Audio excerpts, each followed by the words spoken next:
Welcome back, fellow Tightliners. I am in Maryland again, and I haven't really been able to crank out as much content as I would like, so I apologize for that. I went out fishing last weekend and was hopeful to basically get some streamer fishing for you, but that just didn't quite pan out. So I find myself back in the Catoctin Mountains. All week I had basically been thinking about getting back here, thinking about trying to get some of these great brown trout. So I'm gonna hit 2 streams today, and with that said, I'll tightline some. I do want to try to streamer fish some, but overall just very, very excited about the opportunity. The weather's great. It is about 45 degrees.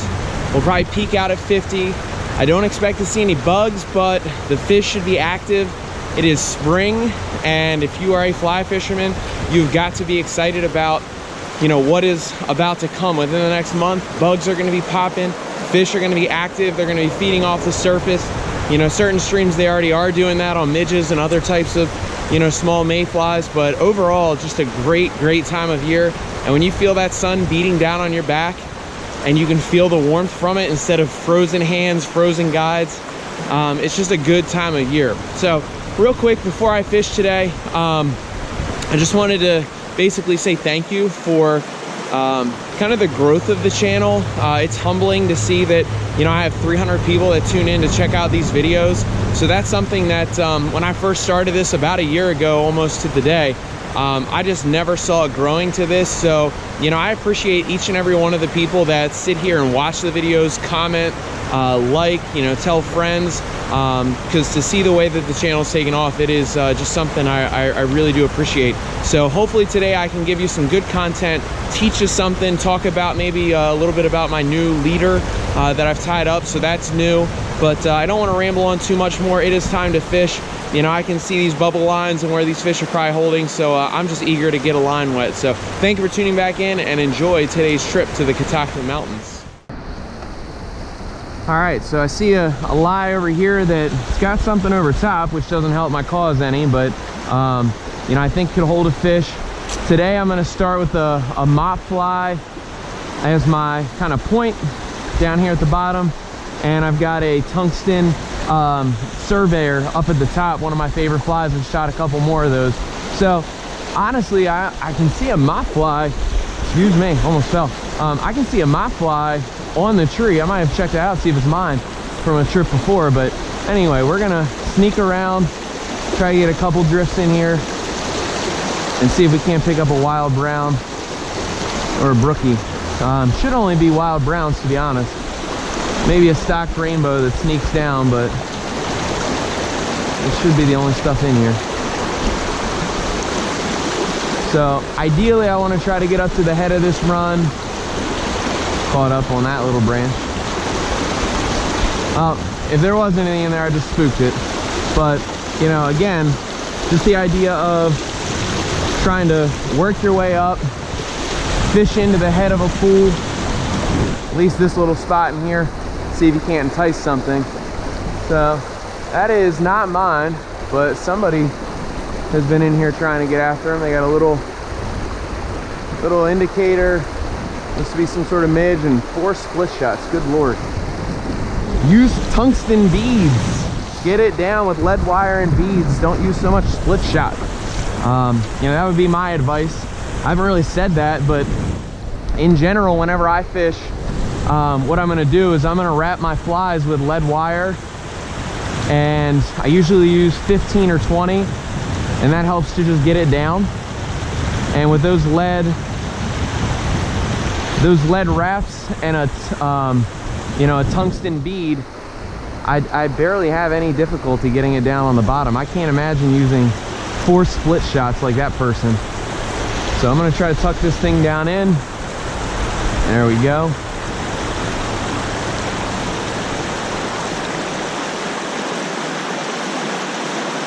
All right, so nothing in here, but my advice, again, use your weight. See if you can't get it down naturally without having to use so much darn split shot. So let's see if we can't pull something out of here. Not getting a very good natural drift.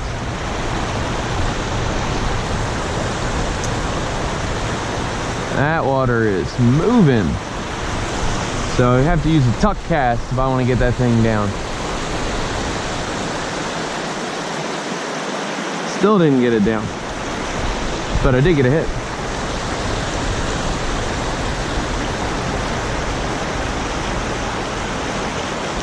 So 2 pieces of advice in this spot. I'm fishing, and quite frankly, I'm probably not gonna get any on film now that I've kind of ruined the spot, but I'm fishing these 2 bubble lines up here where they connect.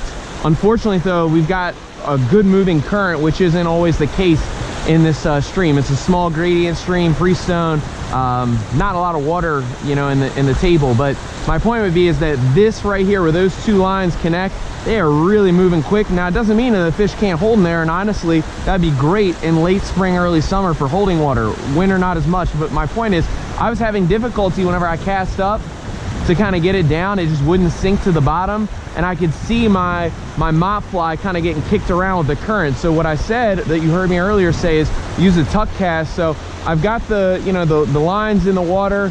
I can see that it's pulling against my flies, which is good. I'm going to use that current to kind of like give me just enough of a balance to be able to shoot this line forward and then bring the rod tip up right as the flies are getting ready to enter the water. And basically what that'll do is when I use that current to give me that good back cast to kick it up into there, if I get it up high enough into the current, it's going to naturally fall down anyway. But with that tuck cast, I'll lift the rod tip right before it gets into the water, and that's going to ensure that those flies get down. So you know, those would be, even though I haven't caught anything yet, and hopefully today we'll get some stuff on film for you, my advice to anybody is trying to fish these faster currents. You know, the mid-Atlantic, we've seen a ton of rain. Use weight lead wire, use tungsten beads, maybe a size up from what you'd usually use, and then also utilize that tuck cast. So I'm going to turn the camera off. I'm going to move into the next hole, and we'll get you back on there. But hopefully that was helpful for some tips on the stream today. Oh no! Oh, that is awful. I just realized what I did, and I don't think I'm gonna be able to fix it. I just lost my catch cam net.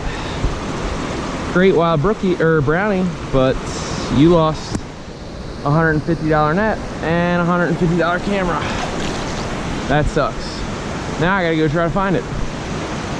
That is gonna be brutal. Let's go back to the source.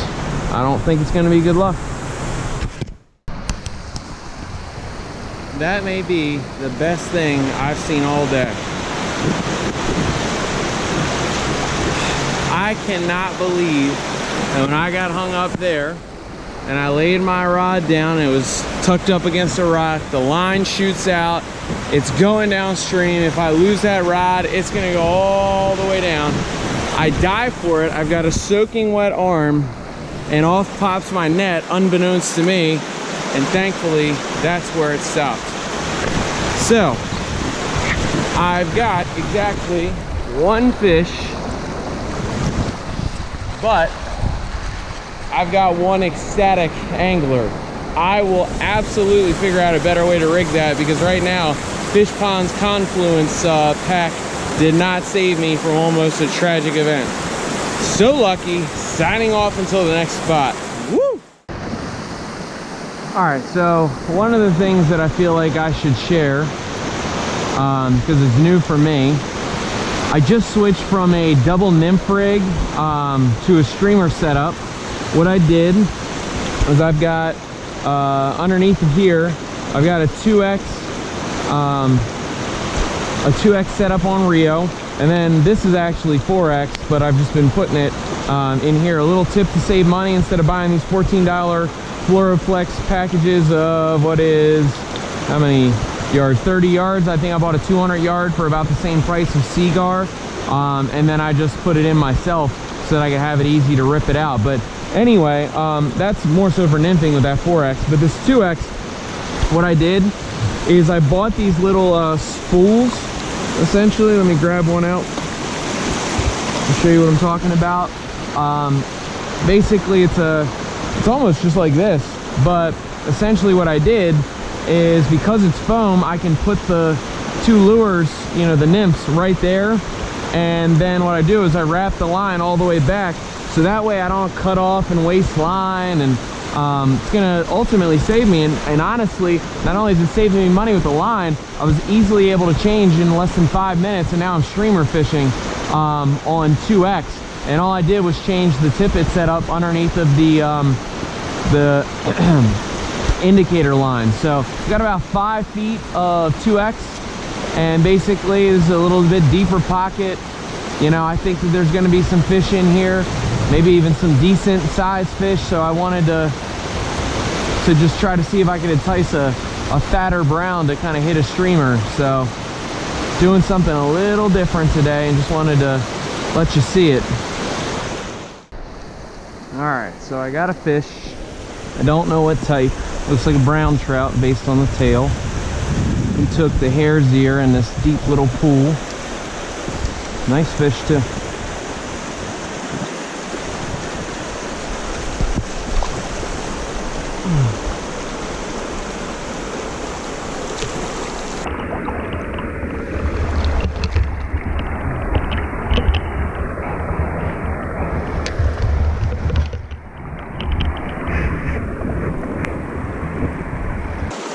Yeah.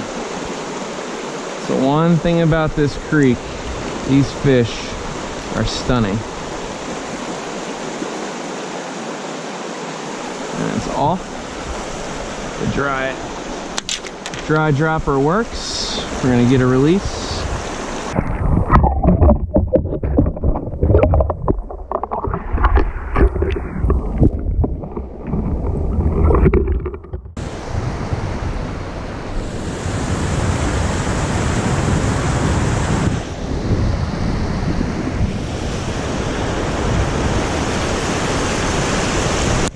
Tiny little one. There he goes. Alright, so I'm at the end of the trip. Battery's gonna die. Not that I don't have another, but it's time to go home. I want to thank everybody again for tuning in. Only got 3 fish today, 2 of which I netted, 1 of which I kind of let go because he was smaller, but it was a good trip. Weather was great. It's phenomenal to be out on the water. Wish I could have produced a little bit better content for you, but overall, a successful trip. I didn't lose my net, even though I thought I was going to for sure, and just kind of got lucky, to be honest. So nevertheless, I should be back out on some water in about 2 weeks, maybe 3. So look forward to touching base. I think that trip I'm going to be up in PA because I have a good chunk of time. So tight lines to everybody, and enjoy the warm weather. See you later.